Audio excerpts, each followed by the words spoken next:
Zmiznutá dedina. Sellendorf sa vraj nachádzal v miestach, kde je dnes Mlynská dolina v Bratislave, ktorá zanikla v polovici 16. storočia. O obyvateľoch Sellendorfu sa vraj hovorilo, že to boli boháči. Cudzinci tam však prichádzali nielen o svoje peniaze, ale aj život. Stalo sa to aj jednému starčekovi, ktorého po ceste do mlyna miestni okradli a zosmiešnili.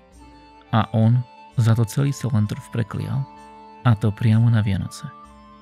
Odvtedy dedina zmizla do zemského povrchu a iba raz za 100 rokov sa vynára, alebo v deň jej prekliatia. Odkliať ju údajne dokáže len ten, kto si čo i len jediné zrnko nechá od Sellendorfovčanov pomlieť. Nikto však nevie, kedy tento výročný deň nastáva.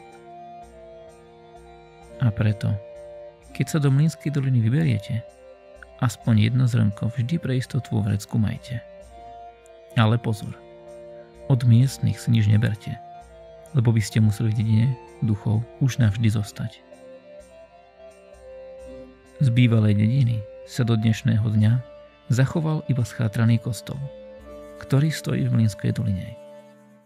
Každé Vianoce by sa tam mal, podľa povestí, konať omša duchov a sú počuť kostolné zvony.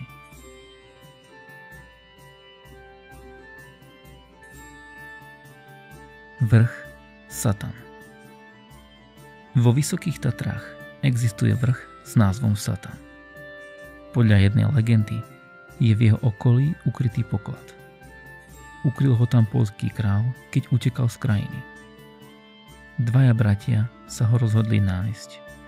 A keď už boli po dlhých mesiacoch neúspešného hľadania zúfalí, jeden z nich povedal: Tu nám pomôže vari len sám Satan. V tej chvíli sa zablískalo a zjavil sa pri nich sám Satan. Povedal im, že im pomôže nájsť poklad, ale musia mu sľúbiť, že po smrti budú patriť ich duše jemu. Bratom sa to najprv nepozdávalo. Neskôr ich však na veľké bohatstvo presvedčil.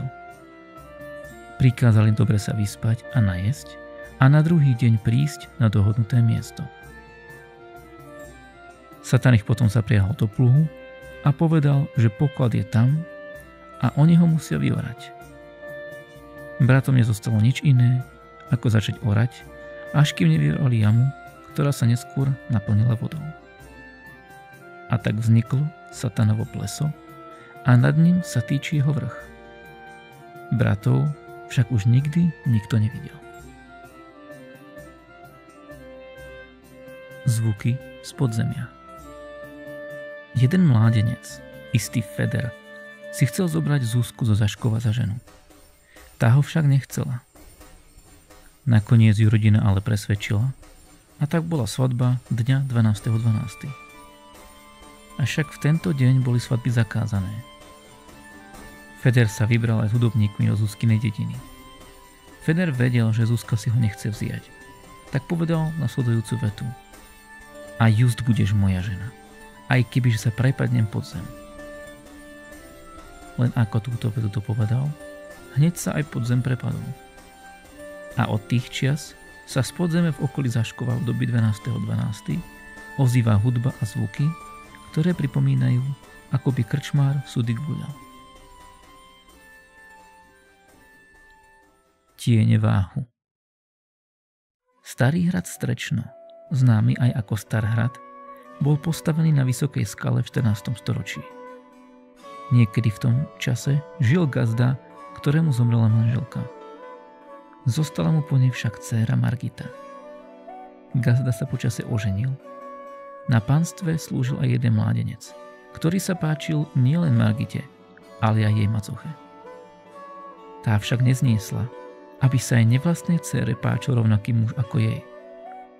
A tak sa rozhodla, že sa Margity zbaví.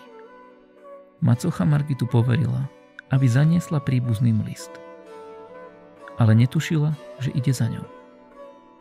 Nakoniec ju sotila na jedno miesto do vody, kde sa aj utopila. Nuž, macocha mala neskôr výčitky svedomia a tak sa hodila na tých istých miestach do vody. Preto môžete občas zo Starhradu vo váhu zazrieť tiene, ktoré občas pripomínajú ženské telo. Ľudia tejto povesti vravia aj Margita a Besná. Vražda v kaštieli. V roku 1814 sa v hlavnom meste Viedni zišli vládcovia Európy na veľkú poradu, ako by zneškodnili francúzskeho cisára Napoleona, ktorý už porazil všetkých a chcel zmeniť mapu sveta. Tejto porady sa zúčastnil aj Alexander I, ruský cár, ktorý bol najromantickejším vládcom. Po tejto porade sa cár vracal domov, ale cesta viedla cez Uhorsko do Holíča a v jeden podvečer cársky záprah so sprievodom zastavil v Vraslaviciach na dvore kaštieľa Andráša Bána. Tam cára pohostili a on daroval manželke pána v 2 zamatových púzrach krásny diamantový diadém ako malú odplatu za príjemné pohostinstvo v Vraslaviciach a rozlúčil sa so slovami: Hoci čí vám môžem byť v živote nápomocný, nezabudnem na vilu v Vraslaviciach. Asi za 1,5 roka zomrel manžel krásnej pani hrozným spôsobom. Našli ho zaduseného v pivnici kaštieľa.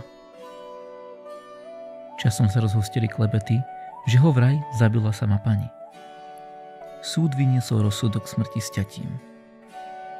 Pani sa bezvýsledne bránila a napísala list cárovi Alexandrovi I. A ten si spomenul na sľub, ktorý jej dal. Hneď napísal svojmu spojencovi a priateľovi, cisárovi Františkovi. O týždeň prišiel na šľachtický súd do Prešova úradný odkaz, v ktorom rakúsky cisár a maďarský kráľ rozhodol o milosti a celý proces aj s dokladmi má byť zničený. V 20. rokoch zložila pani vdovský závoj a stala sa pani Hedriovou. V tom čase zomiera jeden obchodník, ktorý kedysi slúžil vo viacerých rodinách a na smrteľnej posteli sa priznáva spovedníkovi, že zabil svojho bývalého pána. Zadusil ho v pivnici a zviedol vraždu na svoju pani. Dodal, že zo zatratenia ju zachránil ruský cár. Pre tohto človeka by bola šľachtická pani utrpela ponižujúcu smrť. Z diadému darovaného cárom sa zachovala už len spodná časť. Vrchnú časť niektorý potomok v núdzi založil a tam u úžerníka sa aj stratila.